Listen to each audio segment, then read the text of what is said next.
All right, great, thanks. Okay, so now I want to talk about this unknown variable order.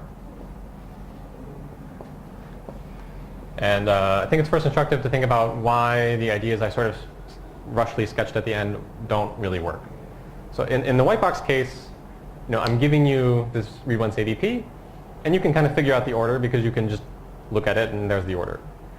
In the black box case, there is this ADP there, but you don't know the order.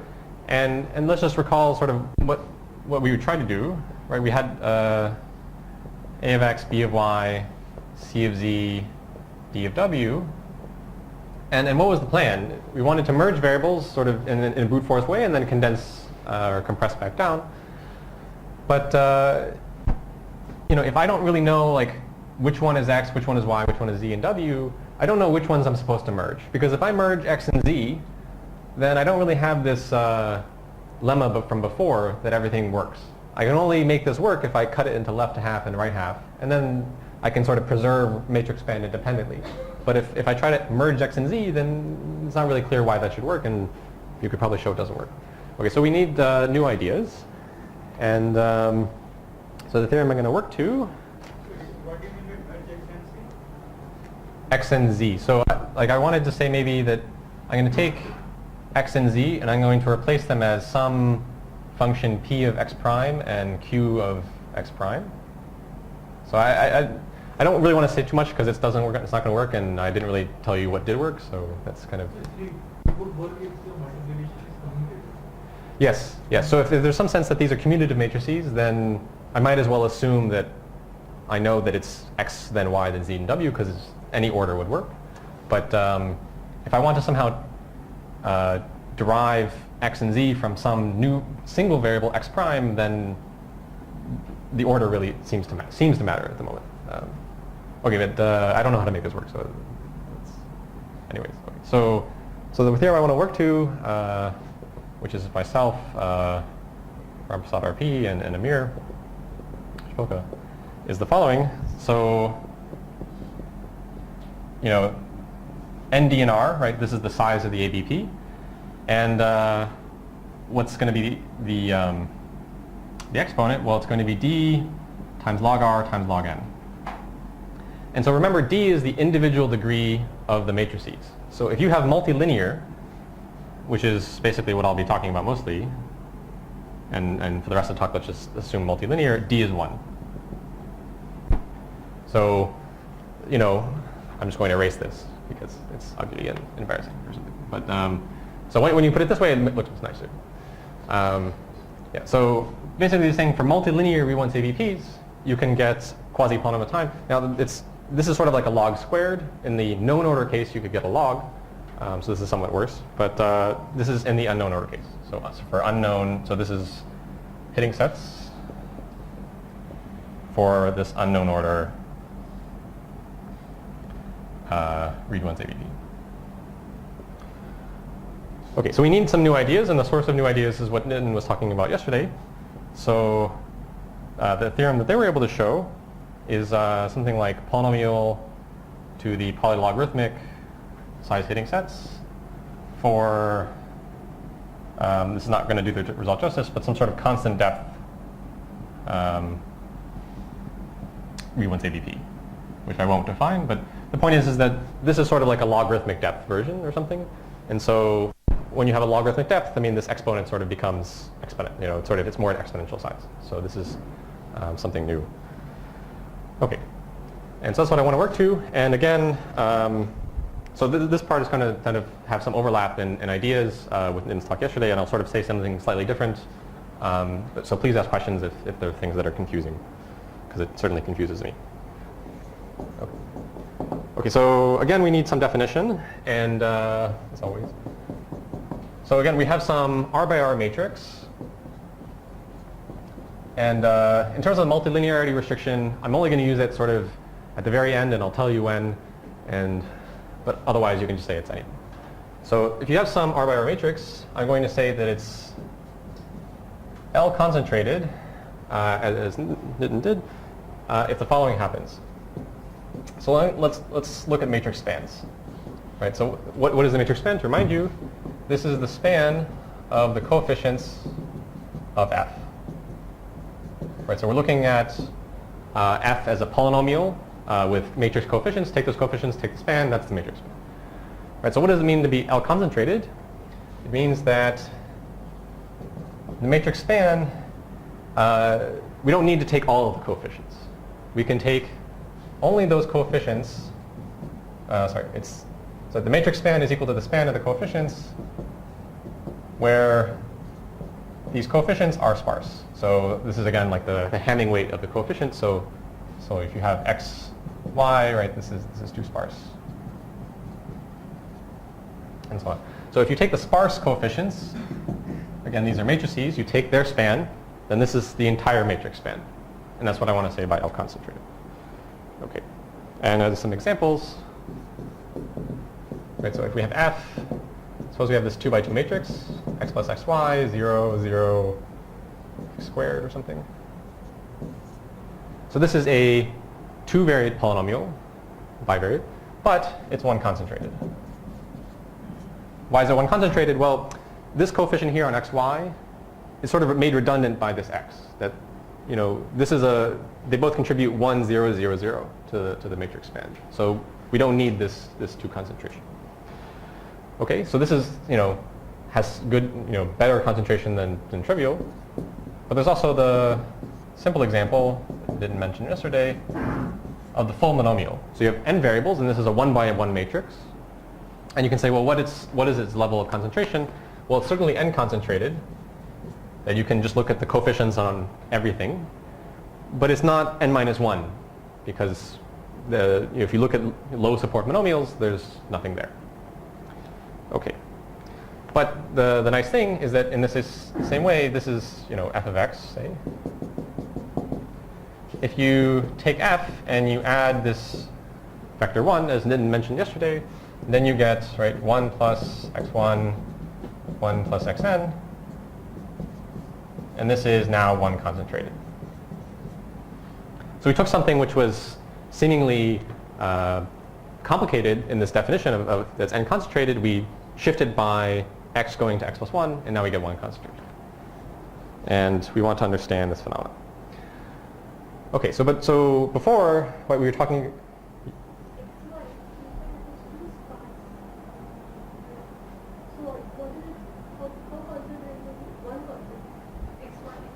So x, sorry, so this is, sorry, I'm just defining, sorry, I meant to say this.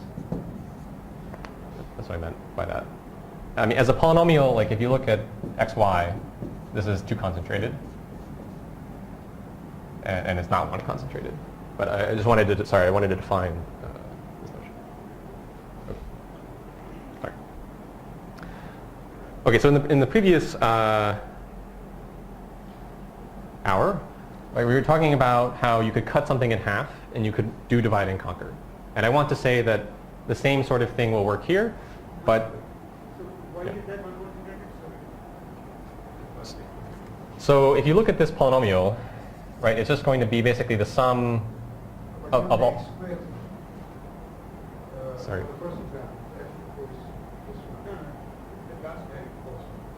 Okay, so well, let's do both. Okay. All right. So, okay.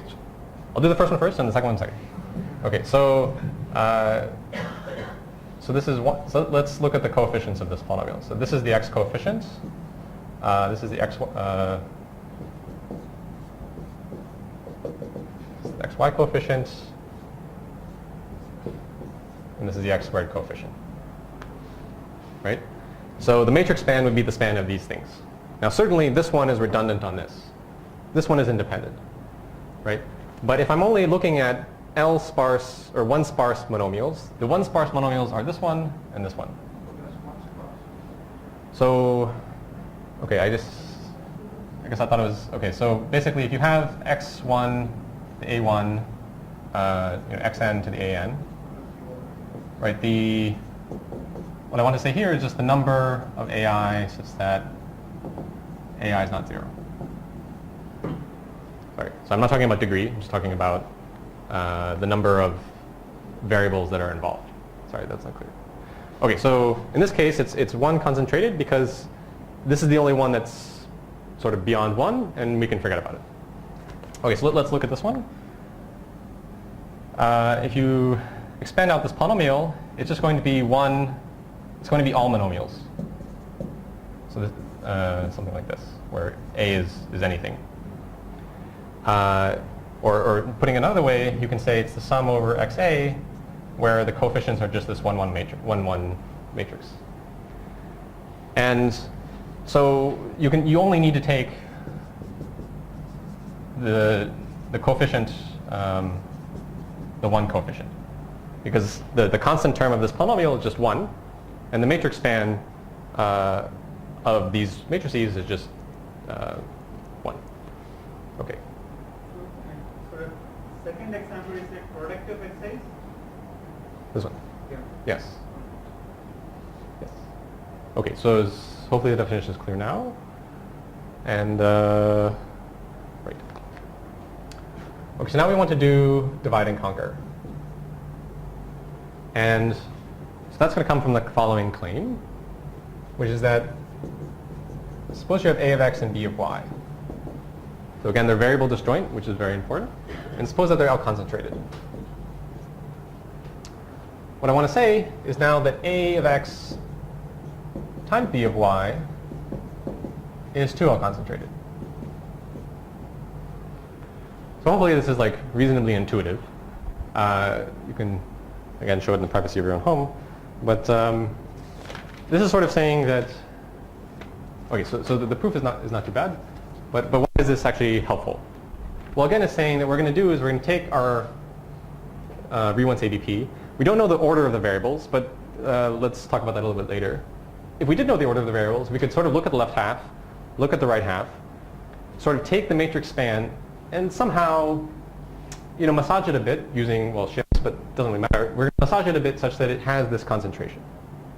And now we've made progress, because the left half has concentration, the right half has concentration, and now the entire thing has, okay, it's slightly worse concentration, but we've still done something. And so if we do this divide and conquer, and then we need to go from 2L down to L. So there's sort of you make the left half L, the right half L, and now the whole thing is 2L, and then you sort of go from 2L, you'd want to do something, which is the main question, and you go from 2L down to L again. And this would be sort of, that's the proof sketch at a 1,000-foot view. Okay. All right, so again, some observations here are the following. So first of all, suppose that L is much less than N, and you have L concentration. Does this actually help you to do polynomial NA testing? And I didn't mention this yesterday, but I'll touch it a little more. I want to say that L concentration for L less than N is actually implying something, saying the polynomial is in some sense simple. And that simplicity can be leveraged for a PIT. So if we can achieve this, then we're okay. So this is one observation. Second observation is, suppose you take any f of x. So this will be sort of an information theoretic result. If you take any of f of x, and you take a random alpha, then, and this is r by r, then f of x plus alpha, which we can kind of think of as a new polynomial f prime, then this new polynomial f prime has L concentration, where L is like log r. Right, so this is what I mentioned yesterday, that if you take a random shift, you will get concentration. And what concentration you get, you'll get log r, which is, generally speaking, much less than N. Okay? And, well, this isn't really, this is nice, right? But, this is too much randomness, right? So we again need to go from a random thing to a pseudo-random thing. And how are we going to do that? We're going to do divide and conquer. Right, so divide and conquer will give us a simple, so get a simple alpha. So we'll find some simple alpha such that this process, we don't need a random one, we need a simple one, and then we'll get L concentration, and then we'll be done. So what I want to do is I want to first tell you why L concentration implies simplicity. Then I'm going to say how do we do how does even the random one works, which I didn't sketch yesterday, but I'll do it again. And then say how do we actually do divide and conquer. And the divide and conquer in some sense is the most complicated, so it'll be at the end, and it's also the last one. So yes. makes sense. Okay. Okay, so here's the claim. So let's return to this notion, right? We have capital F, which is a matrix, and little f, which is the 1, 1 entry that we're actually computing. And suppose that F has L concentration. Then what this implies is that little f is 0 if and only if little f has a, sorry, it's non-zero if and only if little f has a support or sparsity L monomial. Right, so I'm saying that if you have L concentration, then non-zero polynomials have this special property that you have a small support monomial. Okay, and so just here's a proof sketch, something. So you have to make, like, what does L concentration mean, right? Saying the matrix span is equal to the span over small alpha, small a, small exponents of these coefficients. And because taking the 1, 1 entry is a linear property, you can sort of apply this to both sides of the equation. And this implies that the matrix span of little f is equal to the span of its sparse coefficients. Now this sort of seems silly because little f is a regular polynomial. Its coefficients are just numbers. But you can still talk about their span. It's just one-dimensional or zero-dimensional. And the point is that the matrix span of f is 0 if and only if f is 0. And this is saying that the matrix span of f is 0, or f is 0, if and only if it has all of its small coefficients are 0. And so contrapositively, it's non-zero if and only if you have a non-zero small support monomial. So unfortunately, this is somewhat, you have to think about it for a bit. But are there any questions on this? Okay. All right. Yes. F is a polynomial, not a matrix. So little f is just a regular polynomial that I'm computing by taking the 1, 1 entry of big F. And big F is a R by R matrix polynomial. So what degree coefficient x bar a bar of small f? It is. What's the degree? Span of, is that a matrix coefficient of x bar a bar also? This one? The thing below. So see, these are just numbers. And you can talk about their span because it's just like a one-dimensional vector space. So, I mean, maybe one way of thinking about it is, if you think about big F, it's just a bunch of matrices. And you want to look at their span. And then you want to say, let's just cut off, here's the low support and here's the high support. And I'm saying this sort of captures all of the information. And little f is just a bunch of numbers. But again, we can divide them into low support and high support. And because to get from here to here, you just take the 1, 1 entry. You can just take the 1, 1 entry, this thing, bring it down, take the 1, 1 entry of this thing, and bring it down. And this saying that, again, these things capture all of this information. Okay, hopefully that's at least intuitive, if not obvious.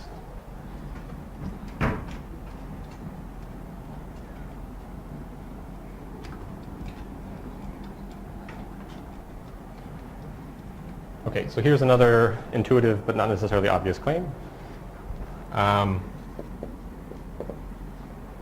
Okay, suppose you have a non-zero polynomial, sort of basically what you get from there, and f has a non-zero support L coefficient.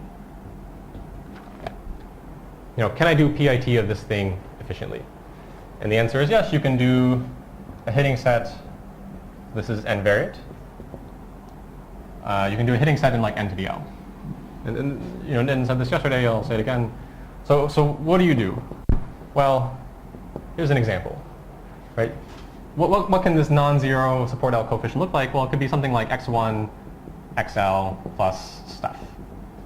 Right? So there's other stuff, but here's some coefficient. Well, how would you make this polynomial non-zero? Well, you could just set xl plus 1 up to xn, set all of these variables to 0. Right? Something happens to stuff, That's okay. But this monomial will survive that process, right? And so f is still non-zero, even after this substitution, but now it only has L variables. So now it's L variant.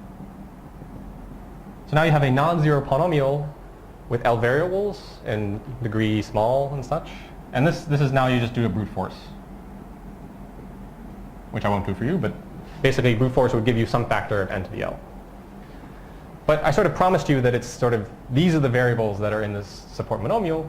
So now you can also just brute force, all n choose L possibilities. And this will give you like sort of another factor of n to the L. But this is nothing fancy. So this is saying that, if the matrix has L concentration, then in some sense the polynomial itself has L concentration. What does that mean? It means it has a monomial with support L. And then you can use this claim to get very easily PIT in n to the L time. And this is okay if L is something like a log R, and that's what I'm promising you. Okay, so Just a small remark. So yeah. When you say sparsity L, you mean sparsity at most L? Yes. Thank you. Not exactly. Yeah, it could be anything up to L. Okay. All right, so now the goal is to induce L concentration with the shifting idea, which I didn't talk about yesterday. I reminded you here. So we have, f of x, which is some r by r matrix. And we want to say that we want to design, really, some g of t. So t will be sort of these new symbolic variables, which you sort of think as random things. And then g is saying, well, I'm taking these symbolic variables and maybe I'm doing something with them fancy.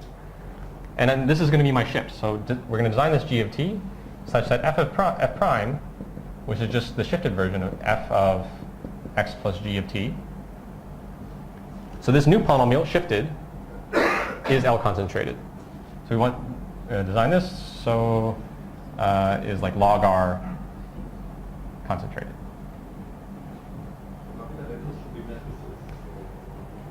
Oh, okay.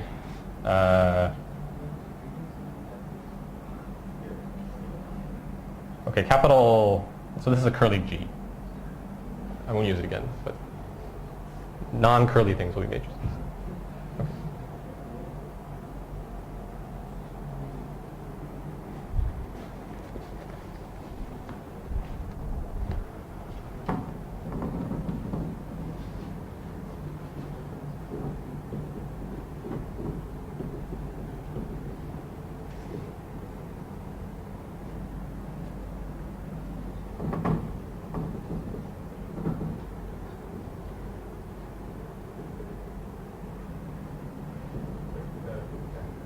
Yes. Just want to fix the dimension. There's little t without the bar. There's a little t without a bar? Sorry. Now the little t with the bar, it consists of several components, right? Right. For each xi. Right. Yeah, so this, sorry.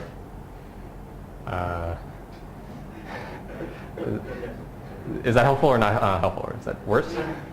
That might be my next question. But so now t bar, it consists of several ti's. Right. Each of those is to be thought of as a matrix which needs to be added to the x. No, so let me do an example, and maybe that will make it clear. Maybe give a definition of G in terms of what is the domain and the region. Oh, I see. Okay, so G is a polynomial. So G of t will take k variables. So maybe say this is k or something, and it will output n variables. And so x is an n-variate object, and so I'm just mapping k to n with some functions, and that's my shift. So maybe one example is like, so suppose that x is the vector is x1, x2, and g of t could be like, so say k is also 2 for some reason. You could have t1 plus t2 squared and t1, t2 or something. And so I would add these vectors coordinate-wise. So T1 plus T2 squared will be added to x1. Right. This one would be added to x1. This one would be added to x2. And then I would plug that into my matrix, my variables x, and that's this thing.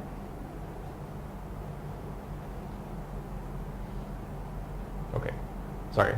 So G of T is not matrix value, it's just, can you use small j for that? Yeah. Okay. Okay. Sure. G. Okay. Although I might use little g. Well, I probably won't. It's, okay. So hopefully this is clear, but it's probably not. But that's okay. But basically what I want to do now is, okay, so I've talked at you about rank concentration. And earlier I talked about rank condensing. And there are two words we made up. But basically, why are they similar? And now I want to tell you. Okay, you have, Yes, I understand this is what you're doing. But was using matrices for T1 and T2 also an option? Because after all, no. well, you're plugging in, you have an n-varied polynomial and you're plugging in something. I guess I don't understand how you would plug in matrices. It is an option, but you are only allowed to plug in commutative. Take any commutative algebra, use that as a shape. That's all. If you apply non-commutative algebra shift, then you go outside the model of your commutative. Right? So these TIs Variables are computing. Oh, I see. The way X's are computing what we substitute for them. Yes. Whether networks allow operation practices or just Okay. Okay. So now, A here. A is I will define k later. Okay, so in general, okay. I'll define it later. I mean, basically, if you don't have any promise on f, if it's it may be any polynomial, then you need k to be like n. But if f is computable by a small ROABP, then I want to say that k can be much smaller, and so we want small k here. Okay, yeah. So your case K is log. Yeah, so k will be log r times log n. Yeah, so that's why in the thing I erased there was a log r to log n in the exponent. Okay. Okay, so now what I want to claim and sketch to you is that inducing rank concentration is the same thing as the shifting process being a rank condenser.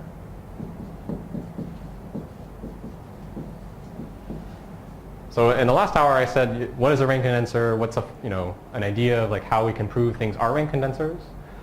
And I have something I erased also. This three-part plan of saying, oh no, it's here. Like, why is it the fact that a random A induces rank concentration? I want to say that is simply a statement about rank condensing. That there's nothing computationally going on here. It's sort of like an information theoretic statement. This is true for any polynomials. And the way we're going to use computation is to use this divide and conquer. That's how it's going to make a computational result. Okay, so I'm going to draw a bunch of boxes, which will be matrices. And hopefully you'll ask questions because this is complicated. Oh yeah, okay. So first I want to define the following matrix M sub f. So f is just some polynomial, matrix valued polynomial, which is r by r.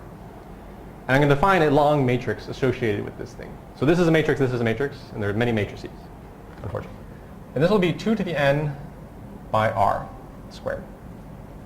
And what are the rows of this matrix? Well, this row here they're going to be indexed by monomials. So this is some monomial. It's going to index the rows of this matrix. That's why there are 2 to the n of them. There's only multilinear monomials. There are 2 to the n multilinear monomials. And in this row, I'm going to put the coefficient of x to the a of f. Right, so this coefficient is an r by r matrix. and I can sort of flatten it to an r squared dimensional matrix, and I have r squared many columns, so I can put it there. Columns are indexed by pairs ij. Right, right. And it doesn't really matter how that indexing goes, but that they're indexed by the I and j. Okay. And similarly, I can come over here and I can write m of f prime. And f prime will just be, it's some polynomial x where this is the shifted version. So t will just be a completely arbitrary shift. So it'll be n symbolic variables. And I'm taking x, I'm shifting it by t. And again, this will be x to the b. And this row here is just the coefficient of x to the b in f prime.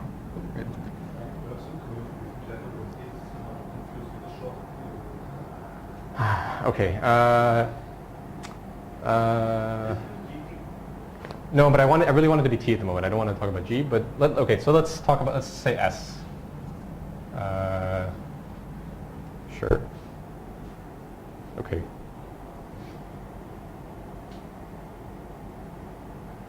All right, I'm probably going to make a mistake and say it's t again. So, okay. All right. So that you can be All right. consistent with your notes. Yeah, I guess I grew up on programming, so I was like, you clear the scope of variables, and but not everyone follows. It's hard to. I didn't tell you I changed namespaces. I learned 4 times, so I have only global variables. All right. Okay, so.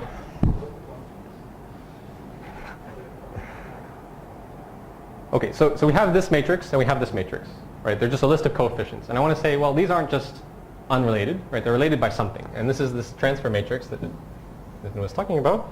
So let's call this T of T, little t. So capital matrix for matrix, capital T for matrix. And what does this thing look like? Well, it's going to be indexed by monomials. So the columns will match the monomials in F, and the rows will match the monomials in F prime. And how is this matrix going to be defined? Well, this entry here is going to be defined as follows. It's going to be the coefficient of x to the b when you shift x to the a. Right, so what does that look like? It's this thing where I'm sort of cheating with notation. I'm going to take x plus t. I'm going to take x to the a, shift it by t, so x plus t, take it to the a. And if I take the coefficient of b term, it's going to be this thing, which I'll define shortly. It's going to be a choose b times t to the a minus b, which is just a fancy way of writing the following.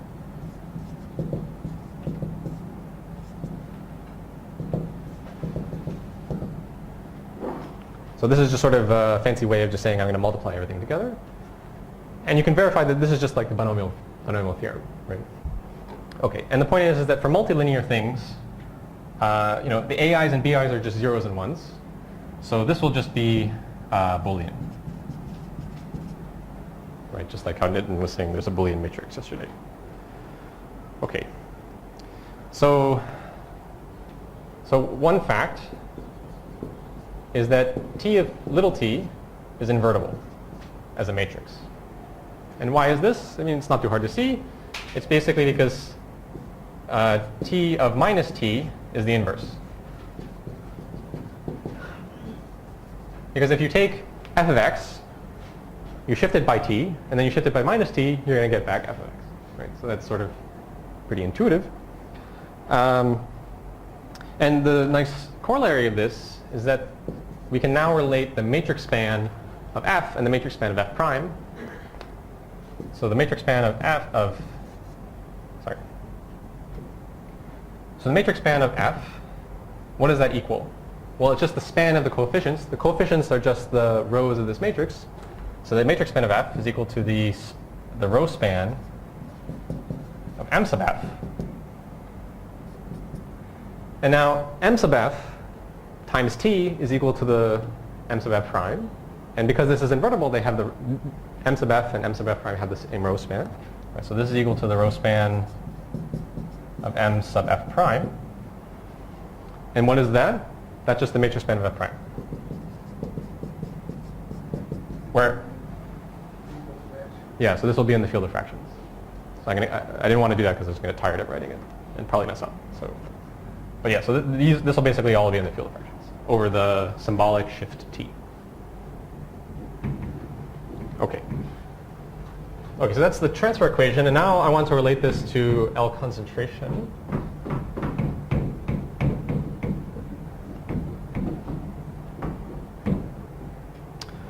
Okay. Cool. So what is ring concentration? So L concentration of f prime. Let's ask, like, what does this mean? It's sort of a loaded. There's many things going on here. Right, so this is saying that the matrix span of f prime is equal to the span of its sparse coefficients. Right, so this is the span over all. Let's use b. All b, such that they're at most L sparse, taking the coefficient of x to the b in f prime. Okay, and pictorially, what's going to happen is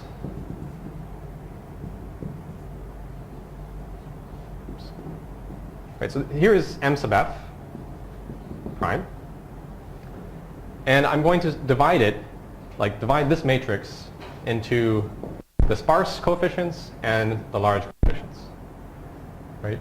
And the span of these things is just the row span of that, by definition. So this is the row span of m sub f prime, like restricted to the small coefficients, right? Okay, great. But what is the matrix span of f prime? Matrix span of f prime is the matrix span of f. Right, so the matrix span of f, which is equal to the row span of m sub f. Right, so this is saying that rank concentration is equivalent to saying that the row span of m sub f, which I'll write here. So this row span, the entire thing, has the same row span as this. But what is the row span of this? Like, let's look at this matrix equation. Right, we can just take this matrix. Right, so this whole thing is big T of little t, and we can truncate it to T sub L of little t. Like, so this part here, this times m sub f is this small part. Right, so this now is the row span of T sub L of little t times m sub f.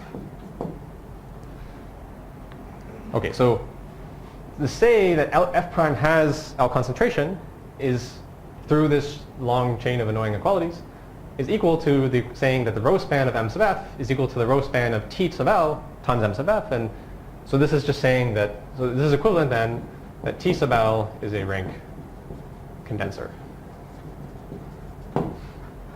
Okay. So that's why I talked to you in the morning about ring condensers.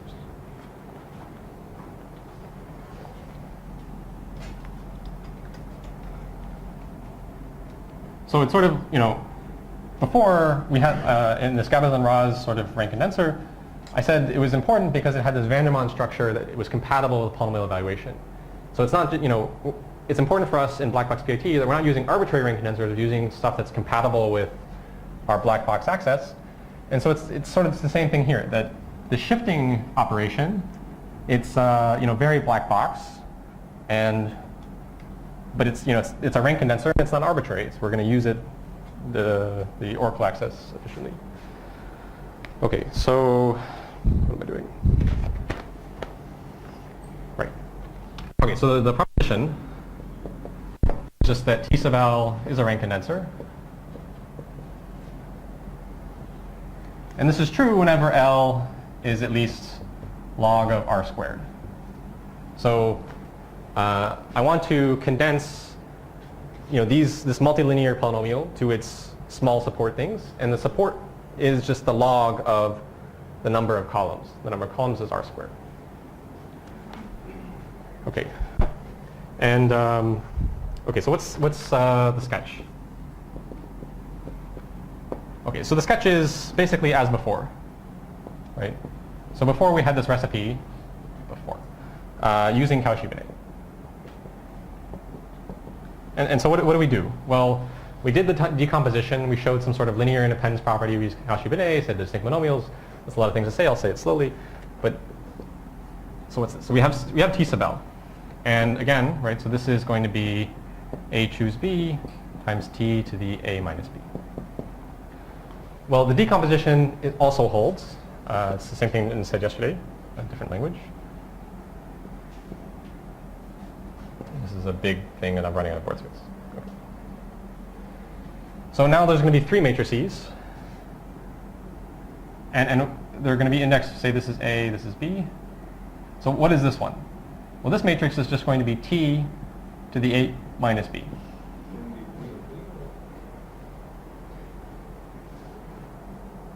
Yes. All right, so we have monomials B and A, and this is T to the A minus B. Okay. What's going to happen in this matrix? This is going to be, say, it's only diagonal, so it's going to be B and B. This will be, no, sorry. So this is A choose B. And this thing, it will be T to the minus B. So this is a rational function, but yeah, it's not a big deal. All right, so this will also be A and A. And here we'll have T to the A. All right, so these will be diagonal matrices. So the T to the A will be here. T to the minus B will be here, and this is A choose B. Okay. And now okay, so this is the decomposition as before. And it turns out that amongst friends, this is irrelevant. I mean, it's rational functions. No one likes them or something. But basically, this one doesn't really matter for the purposes of rank condensing. So let's ignore it.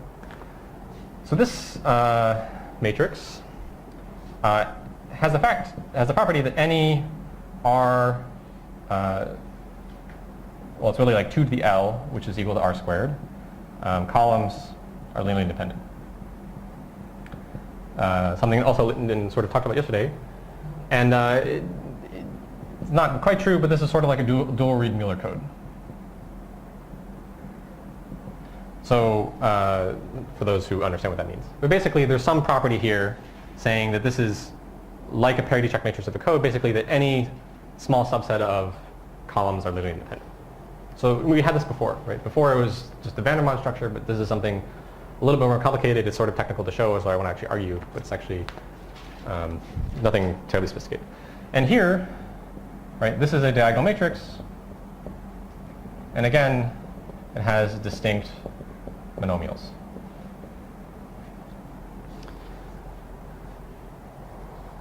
Okay, so basically what I'm just saying is that there's a decomposition here that exactly matches the same sort of decomposition we had before, and so the exact same proof strategy works.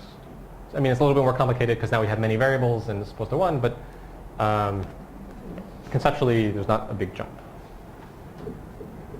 Okay, so this completes this thing saying that it is a rank condenser.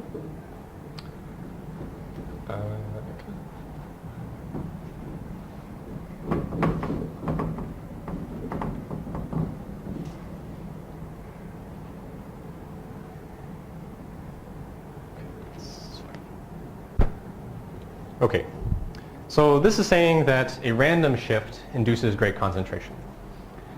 But we want something more. We need like a pseudo-random shift so we can do divide and conquer and be random sufficient and so on. And so now,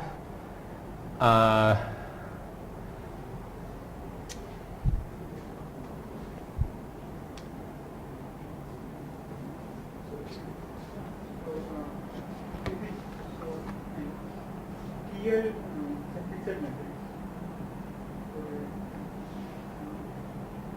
So where is the randomness? So the randomness is the fact that this T here is sort of like a symbolic element.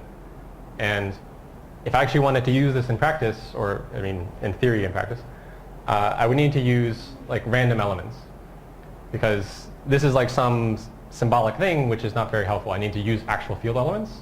And so I would basically, in the end, I would replace these symbols with random field elements.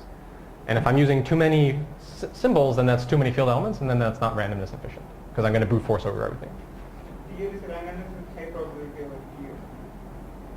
Yes, so this, so basically what happens is I'll replace the symbols with random things, and it'll be a rank condenser with extremely high probability. Yeah. Okay, so to motivate the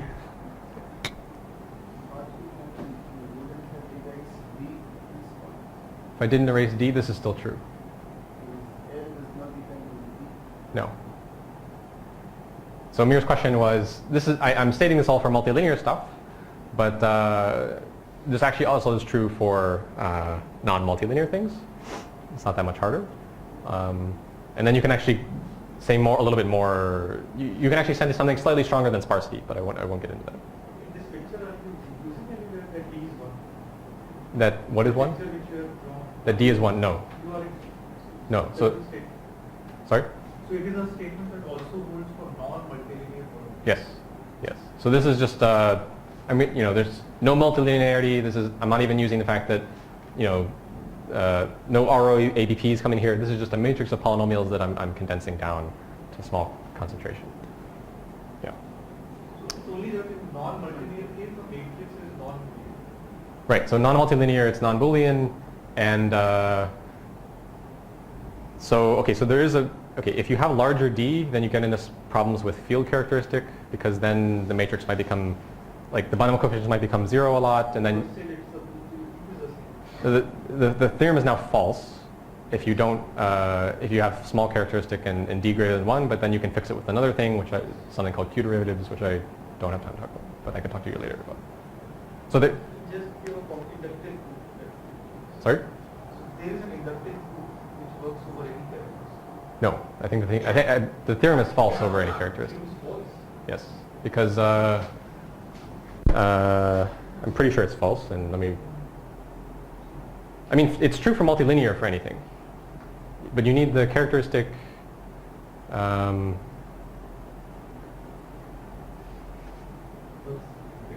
Yeah. I'll think about it later. Okay, so to motivate the pseudo-random idea, let's consider the following thing, right? So the order of the variables is supposed to be unknown. So let's look at x, right? And this is n variables. Suppose, just because I'm doing it, let's suppose you have some n variables here, and the ABP, there's some partial product here, right? There's AI1 on x1, xi1 to AIM on xim. Consider this partial product. And suppose I want to rank condense all partial products of size at most m. Now, I could certainly use a completely random shift on all variables, because a completely random shift would be a completely random shift on m variables. But what I want to do is I want to use like m-wise independence. I want to say if I only want to preserve partial products of size m, I can use a m-wise independent shift. And now I want to analyze why would that be true. So here's yeah.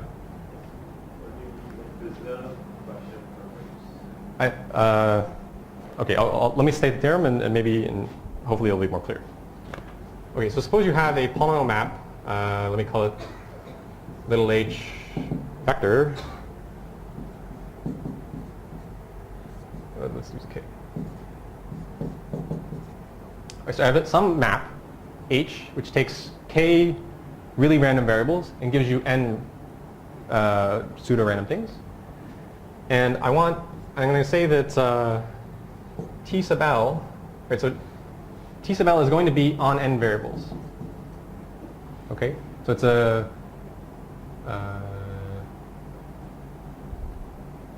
no. What's this? So pick any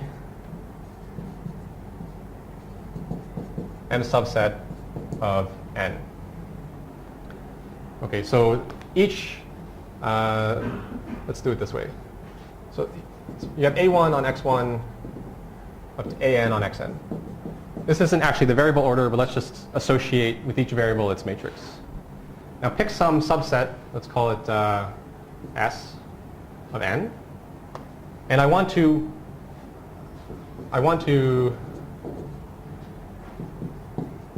induce L rank concentration in the product A I of xi for I in S. So the entire ABP is this entire product. And I'm just going to look at any partial product. Maybe it appears in the ABP, maybe it doesn't. I don't really care. But I want to make sure that all of these partial products are rank concentrated. And I want to do this via a shift. And the way I'm going to say this is that h of t, so let's do h of s. H of s is such a shift. Well, when is that true?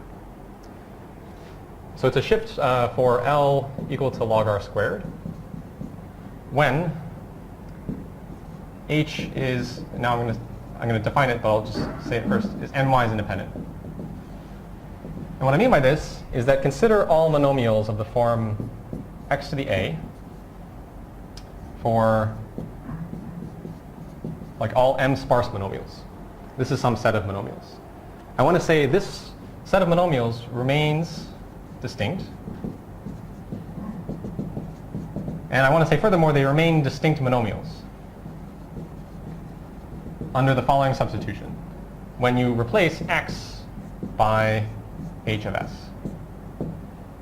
Right, so h of s is some map, and it's going to give you some output.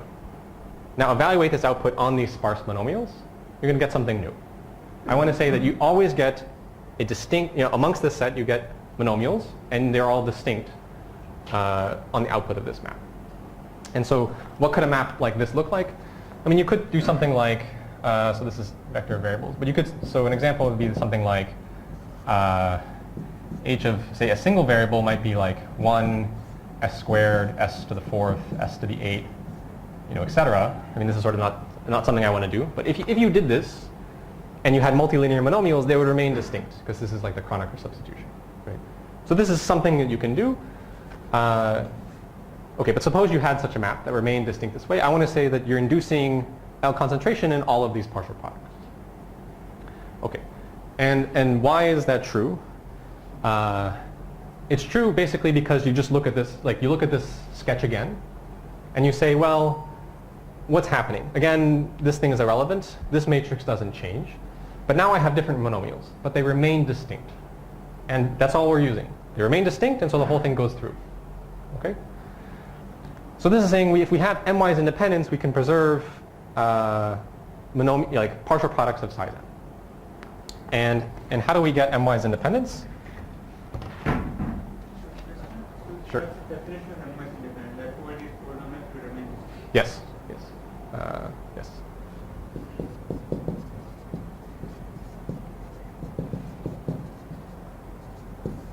Okay, so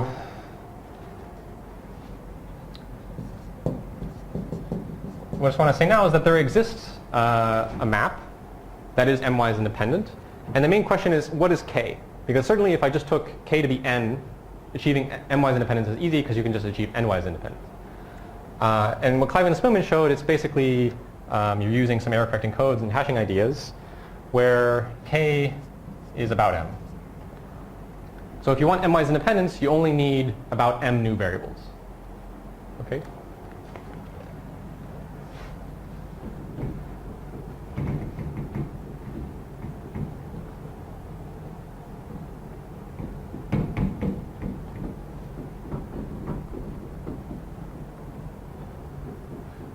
Okay. So this is saying that you can preserve m-wise products. And now let's just see, is this good enough? It won't be, but let's see why not. Okay, so let's look at the following, like read once ABP, where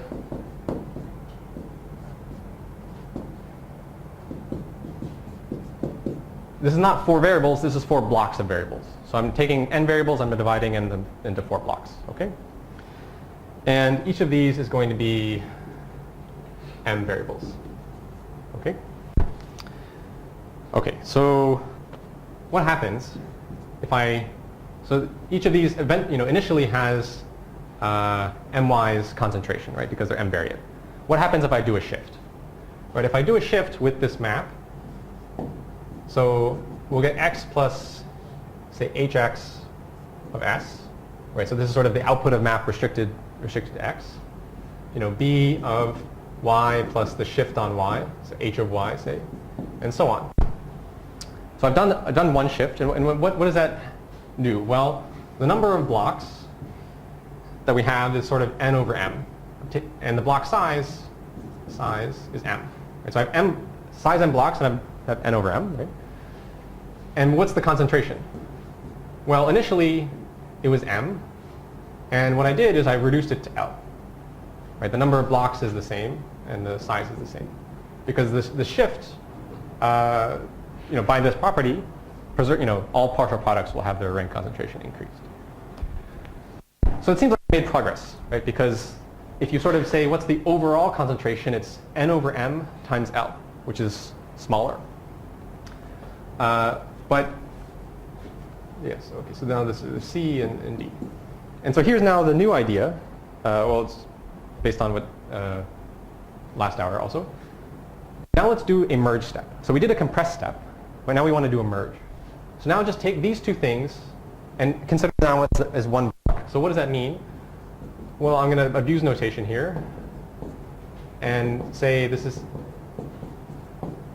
sort of a shift on AB, where AB has input xy. So this is now a block size of size 2m, and you have fewer blocks, and I'm not going to write C and D.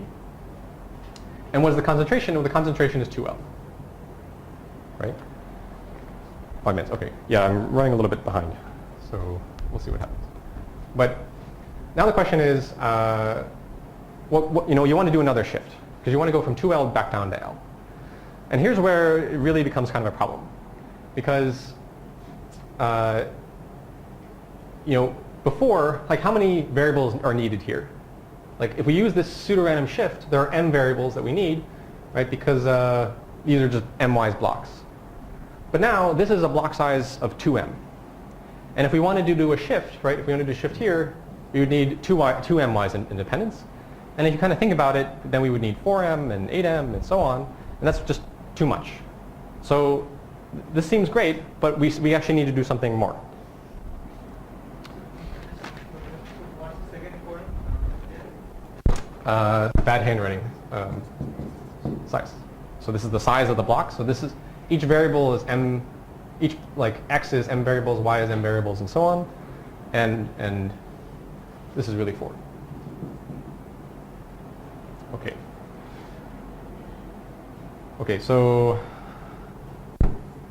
I can either finish up now or I can take 15 more minutes. I guess it depends on what people want.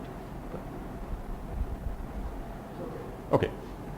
Okay, so now what I want to do is say that we need something slightly stronger than before. Before we just had rank condensers, saying you take any matrix and you condense the rank to sort of these top columns, or you concentrate them somehow. What I want to do now is say that now we're actually going to have not just any matrix, but something special, right? Because let's look at this example. Here we have a block size of size 2m, and I want to do a shift. I could just say, let's just do 2m-wise independence and we'd be done. Unfortunately, it's too expensive. But what I haven't used is that this block is already 2L concentrated. And if I use this promise, maybe it's less expensive. Maybe I only need 2L-wise independence as opposed to m-wise independence. And that's true. So let's erase this, because that's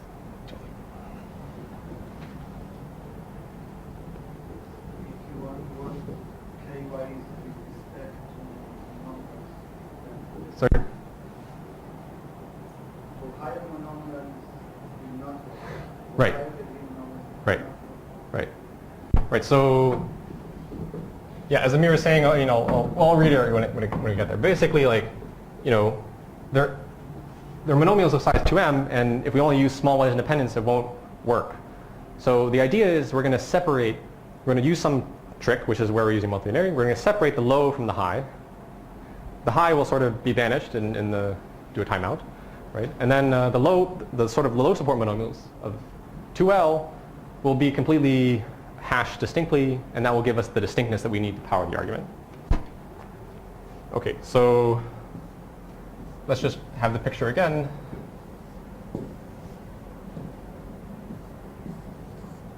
Okay, so this is m sub f. This is t of L. And this is M sub f prime on most L. So before I just said we want to take this matrix and do this shift such that the rank of this equals the rank of this, or the row span of this equals the row span of that. But now what I'm saying is, if you look at this part, which is M sub f on at most 2L, this already contains all of the row span. So all we need to do is sort of condense from here. And we need to do this in a way that's algebraically natural. Okay, and so here's the proposition. So again, we have f of x, which is r by r.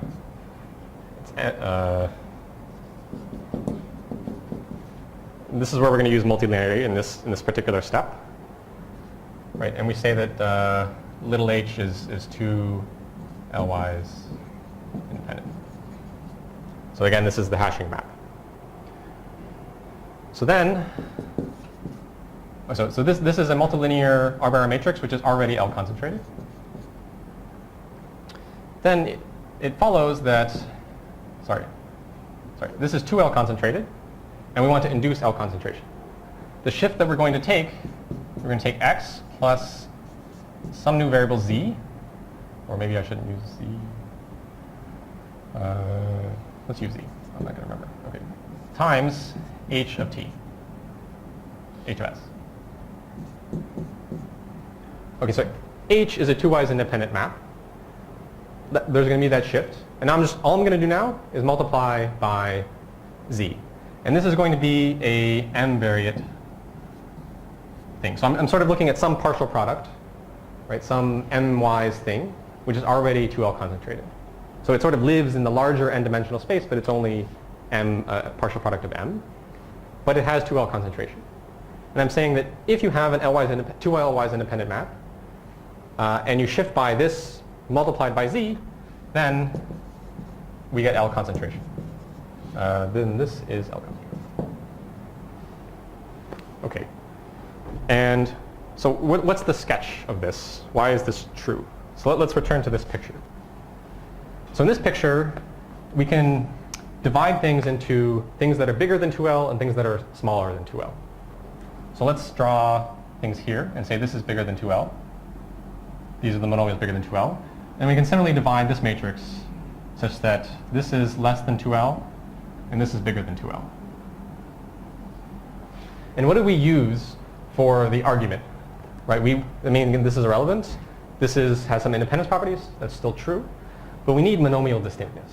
Right? And this is like totally false. Right? Because all of these monomials here, I'm using a very low-wise independent map. There's no monomial distinctness. But the point is that if you look at the argument, which we won't do at the moment, but if you look at the argument, it's saying that we only really need distinctness. Like we did this greedy argument saying that there's a unique minimizer. Well, in some sense, we know that the minimizers are already up here because we're promised that there's this small concentration. So the minimizer is already up here, so we just need to make sure that there's no amongst here there's no, these are all distinct monomials. We just need to make sure that there's no cancellation from over here. And because of this z term, it follows that the degree of z here is at most 2L, and the degree of z in this region is bigger than 2L. So these monomials cannot interact. And the reason the degree works is because in multilinear monomials, the degree, so if A is multilinear, or x to the A is multilinear, then the sparsity of A is equal to the degree of x to the A. So to use this fact, it then says that the z trick or something, I don't know, but it says that these monomials are distinct from all of these, and this distinctness is enough to run the greedy argument and say that there's no cancellation of the minimal term. The maximal term, who knows? But the minimal term, we have no cancellation. Okay. All right, so this is saying that if you have 2L-wise independence, you have a 2L concentration, you go down to L. Okay? And basically, So Z is not a new variable. so yeah, so Z is a new variable. Z is a new variable, right? So we have, in each of these shifts, we have a new S and a new Z. So let's go back to this picture then. So what's going to happen is I'll have an S1 and I'll have a Z1. So I'll have X plus Z1 times the shift and Z1 times the shift. And then we have a Z1 here. S1. So now so in this picture, we had 4 blocks. We induced concentration in each block. We went down to 2 blocks. Each block now has 2L concentration. And now we're going to shift by Z2 times H of S2. So a completely new shift. And in each block, because they're all 2L concentrated, now it's going to induce L concentration. And again, the number of blocks and over 2L. Okay. So to put this together, what is the end up result going to look like? Well, you have f of x, and how many shifts do? We do log n shifts, right? Because we're having the number of blocks in each step. So it's going to be z1 of h of s1 plus dot dot dot plus z of log n h of s of log n. And the point is that each si, well, how many variables are there? Well, we need a 2L-wise independent map, and 2L is, L is like log r, so si has like log r variables. So the number of shifts in here will be so log r times log n new variables, what else? And this polynomial has log r, which is what I'm calling L, concentration. Okay. So we've induced this concentration with this many shifts using this sort of ring condenser when you're already somewhat condensed. And just to summarize with the digest, how this is different. Right, okay, so once you have this many variables, you can just say, you replace these symbolic variables with random variables, and that's why you get polynomial to the logarithm. Right. All right, so how did this algorithm go? So we had f of x, and we break it into, we get variable disjoint parts. So this was sort of similar to the previous session. And even though the order is unknown, so that's something I didn't talk about yet. So the order is unknown, but where do we actually use the order? In some sense, in our heads, we knew the order when we're sort of analyzing it, but the construction doesn't need to know the order. Like, this is sort of a hashing map on some level, saying that, all of these monomials are preserved, which you can do with basically hashing. And hashing does not depend on the order. So there's no order dependence in any of this argument except for the analysis, which we can always do in our head. So we break it into variable disjoint parts. We're going to do the merging step. And this is merging step that goes from L concentration to 2L concentration. We're sort of just trivially saying, well, we have x and y, and we just now consider them as xy. Right? And the really non-trivial part is we're going to condense from 2L concentration to L concentration. And this is where we use this homogenization or a Z trick or something. And this is really where we're using multilinear, the only part. And then the progress measure we're having is just the number of blocks. We go from like 4 down to 2 down to 1. And I mean, it's a stark contrast to stuff in the morning, because in the morning we're sort of saying the number of variables is decreasing. Here the number of variables will always be n, which is sort of unfortunate because that's sort of hard to think about. So instead we sort of think the number of blocks goes down, and each block will always have small concentration. Okay, so this is the algorithm, and there are probably some questions even if you don't ask them. Okay, thanks.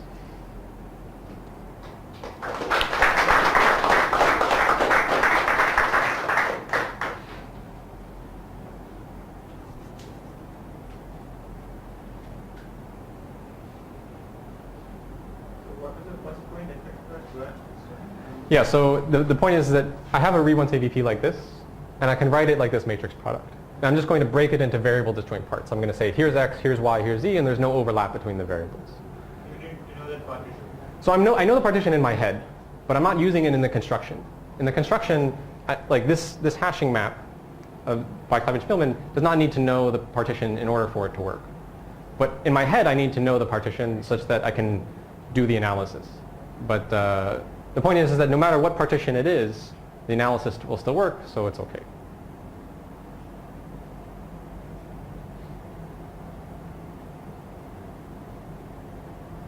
And what was the problem with simply using this 2L by thing? You had convention 2L to back to L. So what is the problem using the middle? So in the first attempt that I had, so let's have a number of variables. So in the first attempt, I said, well, how many variables of new randomness do I need in my shift? Now if I'm using m-wise independence, this is m, and this is 2m, and then there's 4m, and 8m, and so on. And that quickly adds up to just too much independence. And it becomes a sort of like a trivial randomized algorithm that you don't get any de-randomization. And so instead, you need to say that the number of variables in your shift, the amount of new randomness you're doing is always randomness efficient. It's always going to use very few new variables. And so in this second thing where I'm using this z trick, I'm saying this is always going to be 2L. And so it'll never blow up. It'll never become very large.